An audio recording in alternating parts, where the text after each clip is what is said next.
নিজের রাজনৈতিক অবস্থানের কারণে অনুতপ্ত নন বলে জানিয়েছেন ক্রিকেটার সাকিব আল হাসান।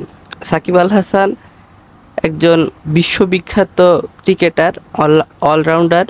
তিনি বাংলাদেশের ক্রিকেট অঙ্গনের একজন উজ্জ্বল তারকা। 2024 সালের যে দ্বাদশ জাতীয় সংসদ নির্বাচন হয়, সেই সংসদ নির্বাচনে বাংলাদেশ আওয়ামী লীগের মনোনয়নে নৌকা প্রতীক নিয়ে সংসদ সদস্য নির্বাচিত হয়েছিলেন সাকিব আল হাসান। সাকিব আল হাসানের যে রাজনৈতিক অবস্থান, সেই রাজনৈতিক অবস্থানের কারণে তিনি অনুতপ্ত নন, এমন মন্তব্য করেছেন একটি সাক্ষাৎকারে।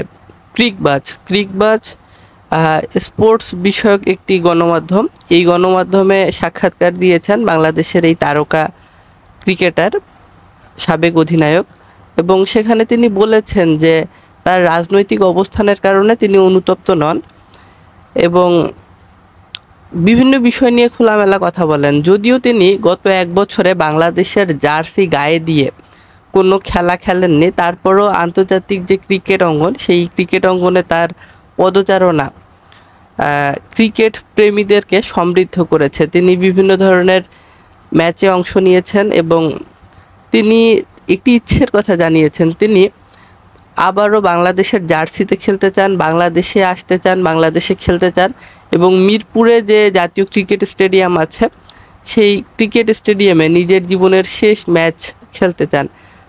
তিনি ক্রিকবাজকে দেওয়া সাক্ষাৎকারে তার এমন ইচ্ছের কথা জানিয়েছে।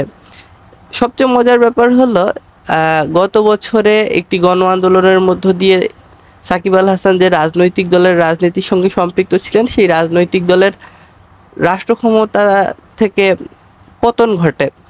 তো আজ এত বছর পরেও, প্রায় 1.5 বছর পরেও, এতদিন পরেও সাকিব আল হাসান তিনি তার দলের প্রতি আনুগত্য ধরে রেখেছেন এবং তিনি তার রাজনৈতিক অবস্থানের কারণে অনুতপ্ত নন বলে জানিয়েছেন।